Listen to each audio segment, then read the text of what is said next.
وبث منهما رجالا كثيرا ونساء واتقوا الله الذي تساءلون به والأرحام إن الله كان عليكم رقيبا صدق الله العظيم۔ الحمدللہ سورہ آل عمران ہماری کل مکمل ہو گئی تھی۔ آج سورۃ النساء کی ابتدا سے درس کا آغاز کیا جا رہا ہے۔ سورۃ النساء یہ مدنی صورتوں میں سے ہے، یعنی ان صورتوں میں سے ہے جو ہجرت مدینہ کے بعد نازل ہوئی ہیں۔ قرآن پاک کی صورتیں اور آیتیں دو قسم کی ہیں، مکی اور مدنی۔ مدینہ منورہ کی طرف ہجرت کرنے سے پہلے قرآن پاک کا جو حصہ نازل ہوا، جو صورتیں اور آیتیں نازل ہوئیں، ان کو مکی کہا جاتا ہے، اور مدینہ منورہ ہجرت کرنے کے بعد قرآن کا جو حصہ نازل ہوا، چاہے وہ مکہ ہی میں نازل ہوا ہو، وہ مدنی کہلاتا ہے۔ تو سورۃ النساء یہ مدنی صورتوں میں سے ہے، یعنی ان صورتوں میں سے ہے جن کا نزول ہجرت مدینہ کے بعد ہوا ہے۔ قرآن پاک کی یہ چوتھی صورت ہے۔ سب سے پہلی صورت سورہ فاتحہ ہے، اور سورہ فاتحہ ہم پڑھ کر آئے ہیں کہ یہ پورے قرآن پاک کا خلاصہ ہے۔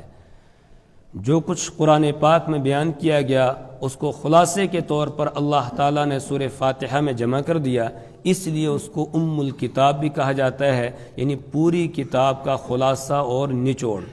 اس کے بعد دوسری صورت سورہ بقرہ ہے، اور تیسری سورہ آل عمران اور چوتھی سورۃ النساء ہے۔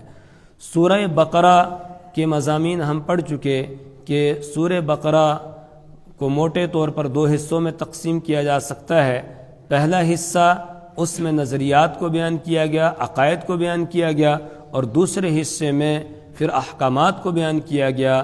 لیکن پہلا حصہ جو سورہ بقرہ کا ہے، اس میں جہاں نظریات کو بیان کیا گیا، وہیں پروردگار نے اہل کتاب میں سے یہودیوں کا تذکرہ کیا ہے، اور ایمان والوں کو یہ بتایا گیا کہ یہودیوں کا تذکرہ اور ان کی تاریخ تمہیں اس لیے سنائی جا رہی ہے تاکہ وہ راہیں جن راہوں پر پڑھ کر یہودی گمراہ ہوئے اور اللہ کے غضب کے مستحق ٹھہرے تھے، ان راہوں سے تم بچو، ان برائیوں سے، ان شرارتوں سے، ان خباثتوں سے بچو جن کے اندر وہ مبتلا تھے۔ تو اس لیے ان کا تذکرہ کیا گیا۔ اس کے بعد پھر آدھی صورت میں اللہ تعالیٰ نے احکامات بیان فرمائے، جس میں نکاح، طلاق وغیرہ کے احکامات ہیں، انفاق فی سبیل اللہ کے راستے میں خرچ کرنے کے احکامات، سود کے احکامات ہیں، قرض کے احکامات ہیں۔ ان کو تفصیل کے ساتھ اللہ تعالیٰ نے سورہ بقرہ کے دوسرے حصے میں بیان کیا۔ اس کے بعد سورہ آل عمران ہے۔ سورہ آل عمران کو بھی موٹے طور پر دو حصوں میں تقسیم کیا جا سکتا ہے۔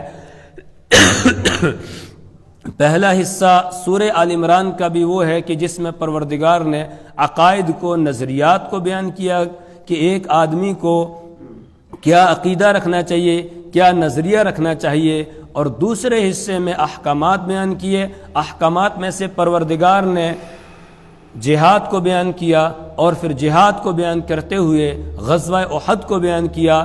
غزوہ احد پر تفصیل کے ساتھ تبصرہ کیا گیا سورہ آل عمران میں۔ پہلے حصے میں پروردگار نے عقائد اور نظریات کو بیان کیا، اور اس کے ساتھ ہی عیسائیوں کا تذکرہ کیا کہ عیسائی کن راہوں پر پڑھ کے گمراہ ہوئے تھے، اسی طرح ان کی شرارتیں اور خباثتیں کیا تھیں، ان کی برائیاں کیا تھیں، ان کو بیان کیا گیا۔ اور ایمان والوں کو گویا یہ حکم دیا گیا کہ تمہیں ان راہوں سے دور رہنا ہے جن راہوں پر پڑھ کر عیسائی گمراہ ہوئے تھے، راہ راست سے بھٹک گئے تھے، لہٰذا تم ان سے دور رہنا، ان کے قریب نہ جانا، اس کو بیان کیا۔ اور دوسرے حصے میں احکامات کو بیان کیا، جس میں میں نے بتایا کہ غزوہ احد پر پروردگار نے تفصیل کے ساتھ تبصرہ کیا، جس کے ضمن میں اور بھی بہت سارے احکامات آئے جو ہم تفصیل کے ساتھ پڑھ کر آگے۔ اس کے بعد چوتھی صورت ہے سورۃ النساء۔ سورۃ النساء میں پروردگار نے ابتدا میں احکامات کو بیان کیا، اور احکامات میں سے بھی حقوق کو بیان کیا، اور حقوق میں سے بھی خصوصاً عورتوں کے حقوق کو بیان کیا، اور اسی طرح یتیموں کے حقوق کو بیان کیا۔ تو عورتوں کے حقوق چونکہ اس صورت میں زیادہ تر بیان کیے گئے، اس لیے اس صورت کا نام ہی سورۃ النساء پڑ گیا۔ النساء یہ امرأتن کی جمع ہے اور امرأتن کے معنی آتے ہیں عورت، النساء کے معنی ہے عورتیں. تو گویا یہ وہ صورت ہے جس میں عورتوں کے احکامات کو تفصیل کے ساتھ بیان کیا گیا ہے.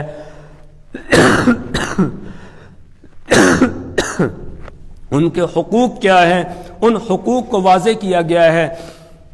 اسی طرح یتیموں کے کیا حقوق ہیں ان کو تفصیل کے ساتھ اس صورت کے اندر بیان کیا گیا. ابتدائی حصے میں احکامات کو بیان کیا گیا. اس کے بعد دوسرا حصہ جو اس صورت کا ہے اس میں پروردگار نے منافقوں کا تفصیل کے ساتھ تذکرہ کیا ہے. سورہ بقرہ میں منافقوں کا تذکرہ نہیں ہے، بس ابتدا میں جہاں 3 جماعتوں کا تعارف کرایا گیا سورہ بقرہ میں، ایمان والوں کا اور کافروں کا، اس کے ساتھ ہی منافقوں کا تھوڑا سا تذکرہ آ گیا ہے. اس کے بعد آگے منافقوں کا تذکرہ سورہ بقرہ میں نہیں ہے. سورہ آل عمران میں غزوہ احد پر جو تبصرہ کیا گیا اس کے ضمن میں منافقوں کا کہیں کہیں تذکرہ آ گیا ہے.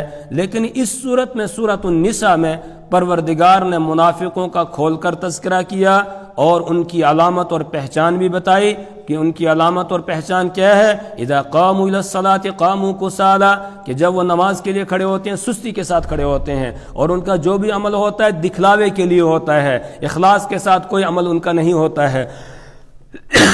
لا یذکرون اللہ الا قلیلا، وہ اللہ کو بہت کم یاد کرتے ہیں، اللہ کا ذکر نہیں کرتے ہیں. مذبذبین بین ذالک، وہ تذبذب میں پڑے ہوئے ہیں، کبھی ادھر جاتے ہیں کبھی ادھر جاتے ہیں. ان المنافقین فی الدرک الاسفل من النار، منافقین یہ جہنم کے سب سے نچلے درجے میں ہوں گے. کیوں؟ اس لیے کہ یہ ان لوگوں کے ساتھ دوستیاں لگاتے ہیں جو اللہ کے دشمن ہیں. الذین یتخذون الکافرین اولیاء من دون المؤمنین، یہ ایمان والوں کو چھوڑ کر کافروں کے ساتھ دوستیاں لگاتے ہیں. ایبتغون عندهم العزہ، کیا یہ ان کے پاس جا کر عزت تلاش کر رہے ہیں کہ کافروں کے ساتھ دوستی رکھیں گے تو ان کو عزت ملے گی؟ نہیں، عزت دینے والا تو اللہ ہے، اس کے پاس ہے. فإن العزة للہ جميعا، عزت تو ساری کی ساری اللہ کے پاس ہے. وتعز من تشاء وتذل من تشاء، وہ جس کو چاہتا ہے عزت دیتا ہے اور جس کو چاہتا ہے ذلیل اور رسوا کر دیتا ہے. اس طرح منافقوں کا تفصیل کے ساتھ اس صورت میں تذکرہ آیا.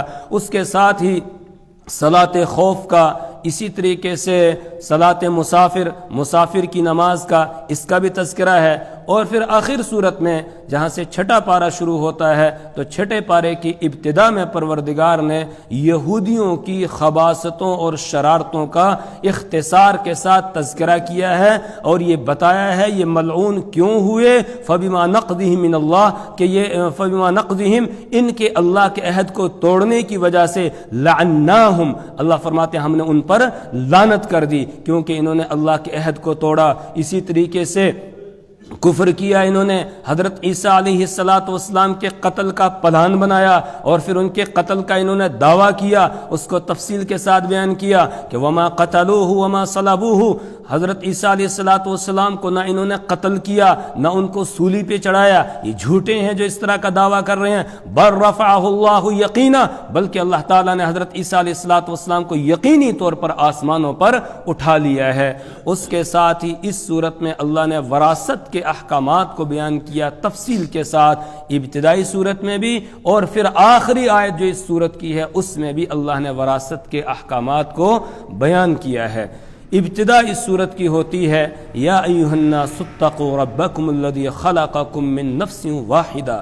یہ میرے اللہ کا کلام ہے، ہمارے پروردگار کا کلام ہے. کون کہہ سکتا ہے کہ یہ انسان کا بنایا ہوا کلام ہے؟ جہاں بات چھوڑی تھی کل سورہ آل عمران کے آخر میں، وہیں سے آگے سورہ نساء میں ابتدا کی جا رہی ہے. پچھلی سورت کی آخری آیت تھی یا ایھا الذین آمنوا اصبروا وصابروا ورابطوا واتقوا اللہ لعلکم تفلحون. ایمان والو صبر کرو، وصابروا اور دشمن کے مقابلے میں ڈٹ جاؤ، ورابطوا اور اپنی سرحدوں کی، ملکی سرحدوں کی بھی حفاظت کرو، نظریاتی اور عقائد کی سرحدیں جو ہیں ان کی بھی حفاظت کرو. اور واتقوا اللہ، اللہ سے ڈرو، وہاں تھا واتقوا اللہ، اللہ سے ڈرو، لعلکم تفلحون تاکہ تم کامیاب ہو جاؤ. یہاں اس صورت کی ابتدا میں حکم آ گیا یا ایھا الناس، اے پوری دنیا کے انسانوں، اتقوا ربکم، اپنے رب سے ڈرو۔ اس سورت کے آخر میں تھا اتقوا اللہ، اللہ سے ڈرو، یہاں ہے اتقوا ربکم، اپنے رب سے ڈرو۔ تو جہاں بات چھوڑی تھی وہیں اگلی سورت میں گویا اس کی ابتدا ہو رہی ہے۔ اللہ یہ اللہ تعالیٰ کا اس میں ذاتی ہے، ذاتی نام ہے، اور رب یہ اللہ کا صفاتی نام ہے۔ اور رب جو اللہ تعالیٰ کے صفاتی نام ہیں، ان ناموں میں سے بہت اہم نام ہے۔ اسی نام کو بالکل سورہ فاتحہ کی ابتدا میں بھی ذکر کیا گیا، الحمدللہ رب العالمین، تمام تعریفیں اللہ کے لیے جو سارے جہانوں کا پالنے والا ہے۔ اور انتہا جب قرآن کی ہوئی آخری سورت قل اعوذ برب الناس، وہاں بھی رب کا لفظ لایا ہے۔ یہاں اس سورت میں بھی ابتدا میں ہی رب کا لفظ لایا کہ رب کون ہے، تمہارا پالنے والا کون ہے، اس پر غور کرو۔ سب سے پہلے پوری دنیا کے انسانوں کو خطاب کیا گیا، صرف مسلمانوں کو نہیں بلکہ پوری دنیا کے انسانوں کو، چاہے وہ یہودی ہوں، عیسائی ہوں، پارسی ہوں، مجوسی ہوں، سکھ ہوں، ہندو ہوں، جو بھی ہوں، سب کو خطاب کر کے کہا گیا اتقوا ربکم، اپنے رب سے ڈرو جو تمہیں پالنے والا ہے۔ اور ہر ایک مانے گا کہ پالنے والا کون ہے، اللہ ہے، اور کوئی پالنے والا نہیں ہے۔ نہ کوئی کسی کو دکان پالتی ہے، نہ کھیتی پالتی ہے، نہ کوئی اور چیز پالتی ہے، پالنے والا کون ہے، اللہ ہے، اس کے علاوہ کوئی دوسرا نہیں ہے۔ رب اس کو کہتے ہیں کہ جو عدم سے وجود میں لائے، جو عدم سے وجود میں لائے، اور پھر جس نئی مخلوق کو وجود میں لایا ہے، اب اس کے لیے زندگی گزارنے کا جو سامان ہے وہ مہیا کر دے، اس کو دے دے، اس کو رب کہتے ہیں۔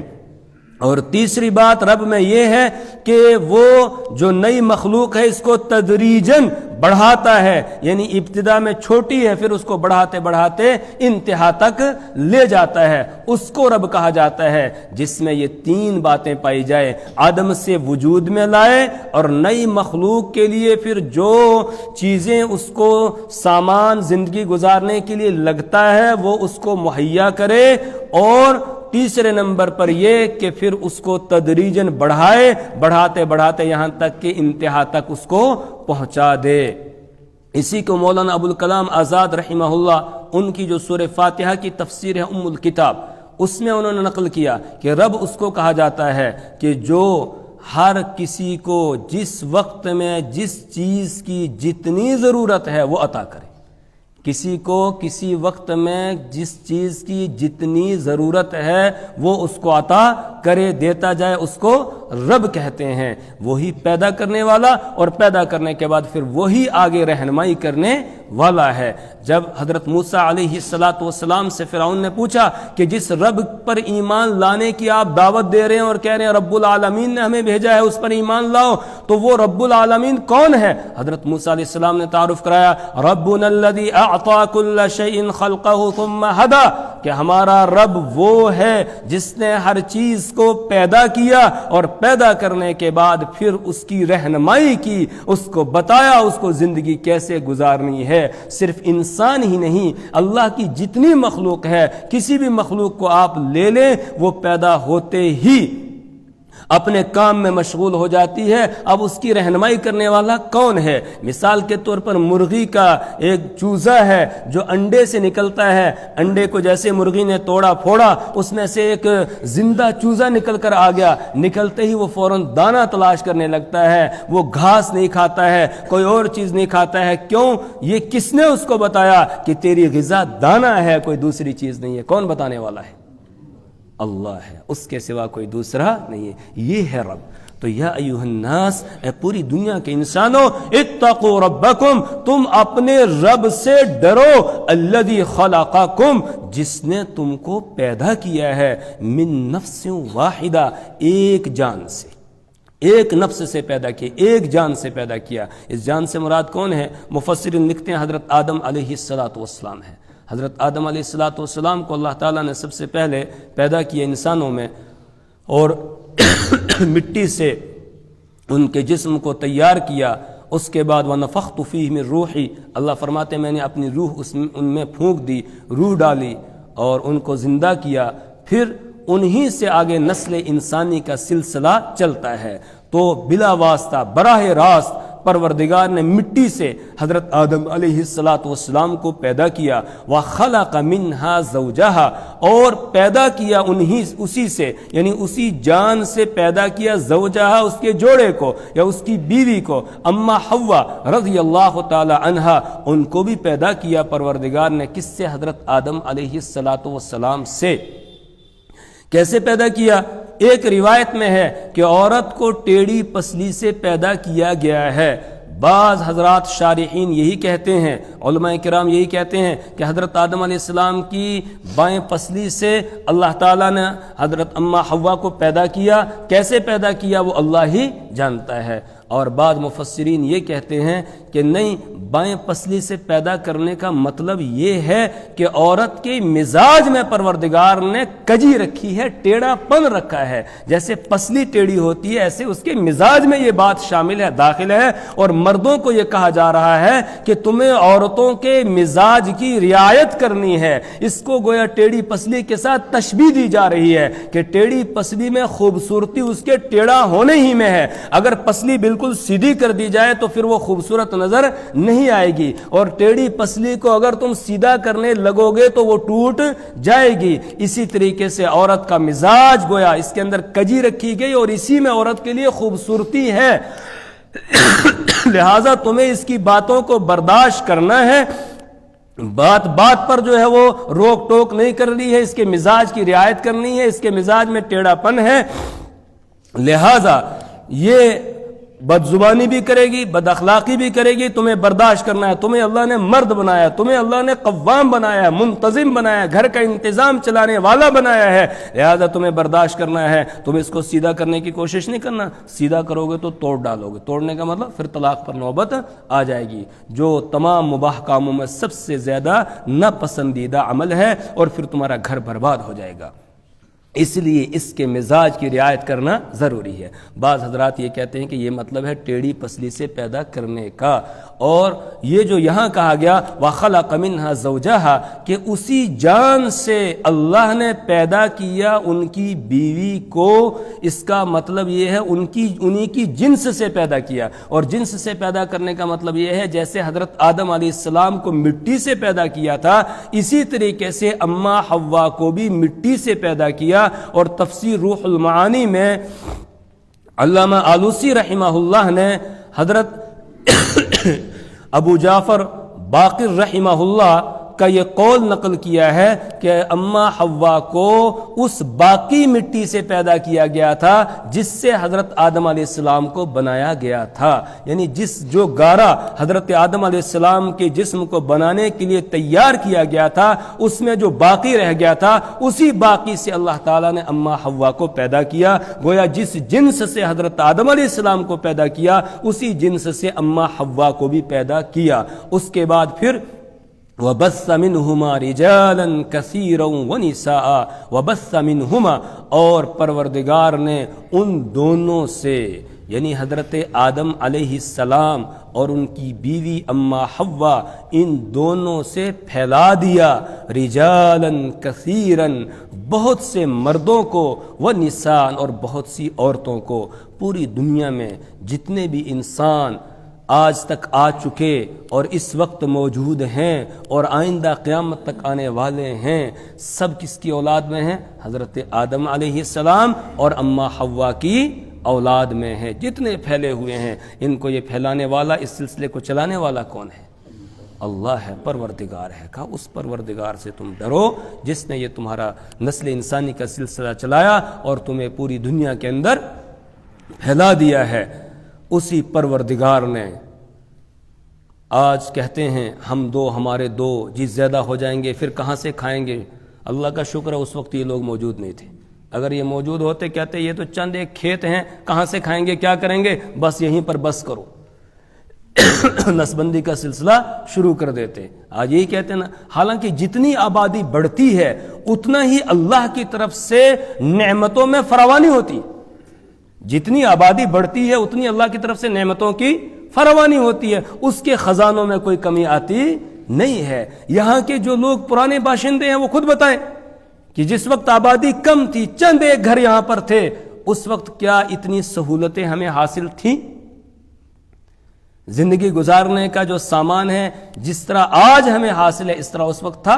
اس وقت تو روپیہ پیسہ بھی ہمارے ہاتھ میں کچھ نہیں ہوتا، صبح سے شام تک کھیت میں کام کرتے تھے، بس وہی کھیتی باڑی اسی پر۔ بعض گھروں کے اندر تو چاول بھی ہفتے میں صرف ایک دن پکتے تھے، ورنہ وہی مکی کی روٹی اور گیہوں کی روٹی، وہ بھی سبزی کبھی ہوتی نہیں، ورنہ اچار وغیرہ چٹنی وغیرہ اس سے۔ لیکن آج دیکھیں آبادی بڑھ گئی تو اب ماشاءاللہ کوئی گھر ایسا ہوتا ہوگا جس میں روزانہ گوشت نہ پکتا ہو۔ اللہ کی طرف سے نعمتوں کی کیا ہوتی ہے؟ فراوانی ہوتی ہے۔ پانی کہاں سے لانا پڑتا تھا؟ یہاں بٹھنڈی کے لوگ بتائیں گے کہ کہاں سے پانی جا کر لاتے تھے، کبھی وہ دور نروال سے، کبھی توی سے لاتے تھے بھر کر، کبھی وہ چاٹا سے لایا جاتا تھا۔ لیکن آج جتنی آبادی بڑھتی جا رہی ہے اتنا ہی جو زندگی گزارنے کا سامان ہے یہ بھی پروردگار کی طرف سے بڑھ رہا ہے، بلکہ بہت بڑھ رہا ہے۔ تو یہ جھوٹے ہیں جو یہ کہتے ہیں آبادی بڑھ جائے گی، کہاں سے کھائیں گے جی، کہاں سے کیا ہوگا؟ اللہ کے خزانوں میں کوئی کمی نہیں۔ وما من دابۃ فی الارض الا علی اللہ رزقها، جتنی بھی کائنات کی چیزیں ہیں سب کی روزی کا ذمہ کس نے لیا ہے؟ پروردگار نے لیا ہے۔ وہ سب کو عطا کرنے والا وہ رب ہے، جس کو جس چیز کی جس وقت میں جتنی ضرورت ہے وہ اس کو مہیا کرتا ہے، دیتا ہے، عطا کرتا ہے۔ اس لیے اس طرح کے نظریات یہ درست نہیں ہے۔ دوسرا، جو یہ کہتا تھا کہ جی انسان بندر سے بنا ہے، اس کی بھی تردید ہو گئی۔ نہیں، سارے انسان حضرت آدم علیہ السلام سے اللہ نے ان کو پیدا کیا ہے۔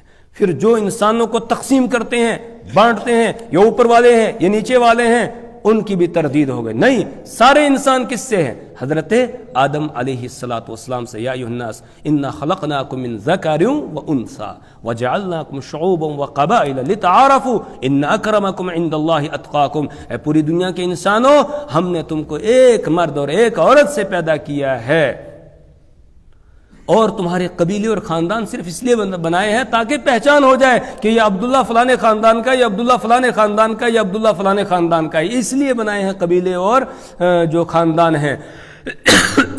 ان اکرمکم عند اللہ اتقاکم، اللہ کے یہاں تم میں سب سے معزز اور مکرم وہ کون ہیں؟ جو متقی ہوگا، پرہیزگار ہوگا، اللہ سے ڈرنے والا ہوگا، وہ اللہ کے یہاں معزز اور مکرم ہو۔ وہ کوئی ہو کہیں کا رہنے والا ہو، کوئی ہو دنیا کے کسی کونے کا رہنے والا ہو، اللہ کے یہاں معزز اور مکرم ہوگا جو زیادہ ڈرنے والا ہے۔ واتقوا اللہ، اور ڈرو اللہ سے، الذی تساءلون بہ، کہ جس کے نام کا واسطہ دے کر تم ایک دوسرے سے سوال کرتے ہو، والارحام، اور ڈرو رشتہ داری سے، ان اللہ کان، یعنی رشتے ناتوں کو توڑنے سے ڈرو، ان اللہ کان علیکم رقیبا، بے شک پروردگار تم پر نگراں ہے، وہ تمہاری نگہبانی کر رہا ہے، تمہارا ایک ایک قول اور فعل اس کے سامنے ہے، تمہاری زندگی کا کوئی ایک لمحہ بھی اس سے چھپ نہیں سکتا ہے، وہ ہر وقت تم پر نگہبان ہے، تمہاری نگرانی کر رہا ہے، تمہیں دیکھ رہا ہے۔ لہذا تم یہ سمجھ کے زندگی گزارو کہ چاہے مجھے کوئی نہیں دیکھ رہا لیکن میرا اللہ تو مجھے دیکھ رہا ہے، میرا اللہ مجھے دیکھ رہا ہے۔ اور آپ کو یاد ہوگا اس دن حضرت مولانا صلاح الدین سیفی صاحب دامت برکاتہم عالی تشریف لائے تھے، تو انہوں نے بتایا تھا کہ اپنے کمرے میں یہ لکھ کر لگا لو کہ مجھے میرا اللہ دیکھ رہا ہے، تاکہ جب گناہ کا ارادہ بنے تو فوراً نظر وہاں پڑ جائے دیوار پر، اور پھر تم سمجھو کہ کوئی نہیں دیکھ رہا ہے تو میرا اللہ تو مجھے دیکھ رہا ہے۔ ان اللہ کان علیکم رقیبا، بے شک تمہارا رب تم پر نگراں ہے، نگہبان ہے، وہ دیکھ رہا ہے تمہیں، تمہاری کوئی حالت اس سے چھپ نہیں سکتی ہے۔ اللہ سے دعا کریں پروردگار ہمیں اپنی کتاب کی سمجھ اور فہم عطا فرمائے، اللہ اس کے مطابق عمل کی توفیق عطا فرمائے۔ جو حضرات سن رہے ہیں ہمارا یہ درس، ان سے درخواست ہے کہ اس صورت کا درس جو ہے کم از کم پابندی کے ساتھ سنیں، اس میں ناغہ نہ کرے، چونکہ اس میں حقوق کو بیان کیا گیا ہے، اور اسی طرح اپنے ساتھ دوسروں کو بھی جوڑنے کی کوشش کرے، دوسرے لوگوں کا بھی ذہن بنائے، تاکہ ہمیں پتہ چلے کہ ہم آپس میں ایک دوسرے کے حقوق کیا ہیں، اس لیے کہ حقوق العباد کا معاملہ بہت اہم ہے۔ حقوق اللہ میں تو امید کی جا سکتی ہے کہ اللہ تعالیٰ رفع دفع کریں گے، معاف کر دیں گے، لیکن حقوق العباد میں جب تک بندہ معاف نہیں کرے گا تب تک رب بھی معاف نہیں کرے گا، تو یہ بہت اہم معاملہ ہے، اس لیے اپنے ساتھ دوسروں کو بھی انشاءاللہ ہم جوڑنے کی کوشش کریں گے۔ اللہ تعالیٰ ہمیں عمل کی توفیق